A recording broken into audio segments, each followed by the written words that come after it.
All right, this is One Last Midnight. Welcome back to another episode of Astroneer. I know it's been a while since I played Astroneer, but when the automation update came out, I played a ton of it. I did a bunch of videos, I did a bunch of live streams, and there's been a bunch of other games that I just wanted to play.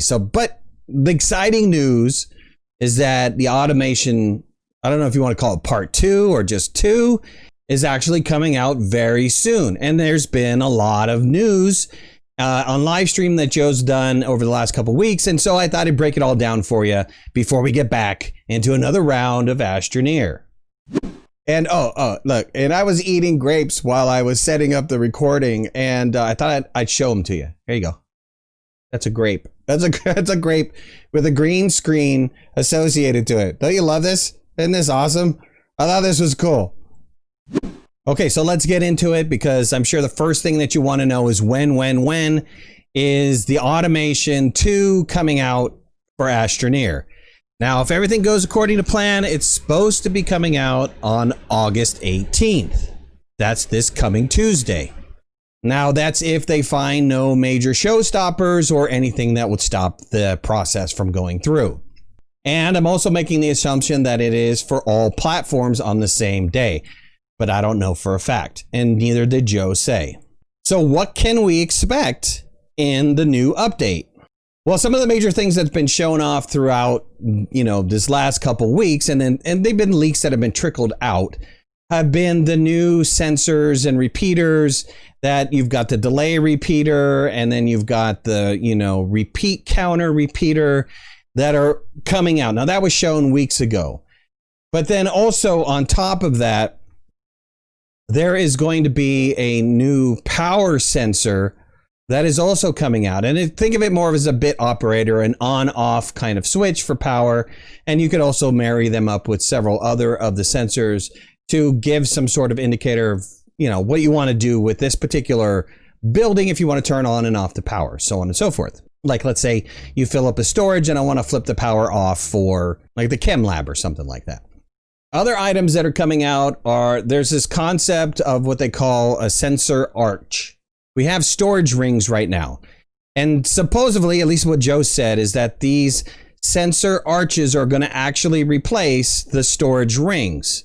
So it seems like the storage rings are going away in lieu of this. And there were some huge sensor arches in there, large enough that you could actually trigger it with a shuttle. Now, this is kind of a cool concept, because when an item breaks through the arch, through that little blue sensor area, it then fires a signal. And then you can activate something when it breaks that sensor line, which is kind of neat. So I hit a goal, I can do whatever, play a horn or something like that, or fire off some fireworks, or explode some explosives, or even turn on my soil centrifuge.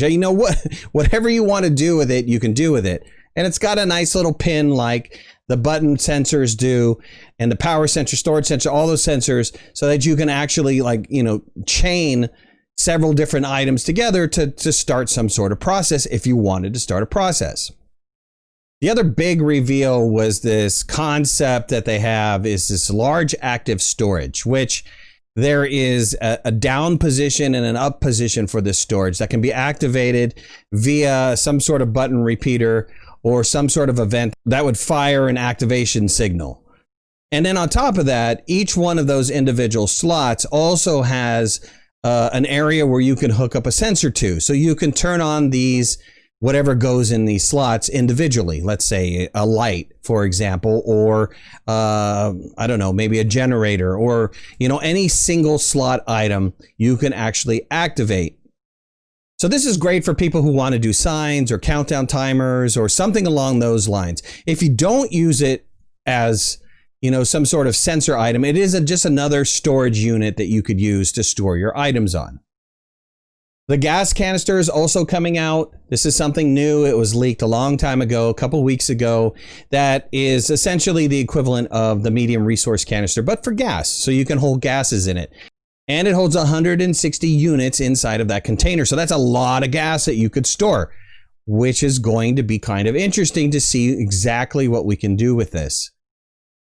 I'm not entirely sure how useful it's going to be, but it will really streamline some of the chemistry lab processes down without having to have this additional storage holding a ton of, gas canisters. You can now have maybe just a handful of these to be able to supply gases to that type of equipment. It seems like most of the base building pieces are also getting a new repeat button to it.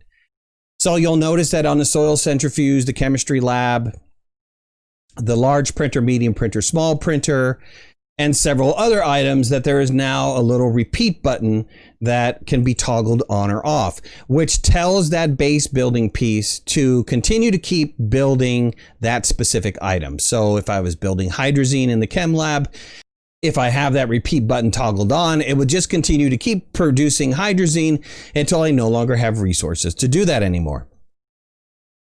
I think this is a great little option because, sometimes you want one and sometimes you want a lot. It would be nice if you could associate this button to a particular counter. Like, let's say I only want to have 10 come out at a time, but you could easily manage that with storage. So it's not 100% necessary to have that, but it would be nice to have maybe in the future. Who knows? There have been a lot of leaks on items that are coming out of the outfitters. So there's new outfitter items. There are new suits that were shown. The scout suit was something that was shown, and Joe ran around in it. It looks very neat. He also kind of leaked that there is also what's something called a strong suit. And so we haven't seen that yet. That's something that's being saved for release day. So he hasn't shown any pictures of that yet, but he did kind of give it away when he was showing his customization menu. Joe had leaked new goggles, a new fly mask, a leaf mask, which looks really, really neat. There is also a sunflower face that has been shown, also with a new color palette, that green color palette. There was a cowboy themed hat and mask that was shown. And I think there's many more items that are coming out in the outfitters that wasn't and hasn't been shown just yet. Auto arms are supposedly 100% fixed in this release. We're going to have to play and test it to see if it gets fixed or not. And of course, we're going to have to play and test all of these new things because, yeah, I can't wait for Automation 2. So when Automation 2 drops, hopefully here on August 18th, on that Tuesday, we're going to do a whole new round of automation stuff, more videos, more live streams, a lot more Astroneer, and I hope to see you guys there.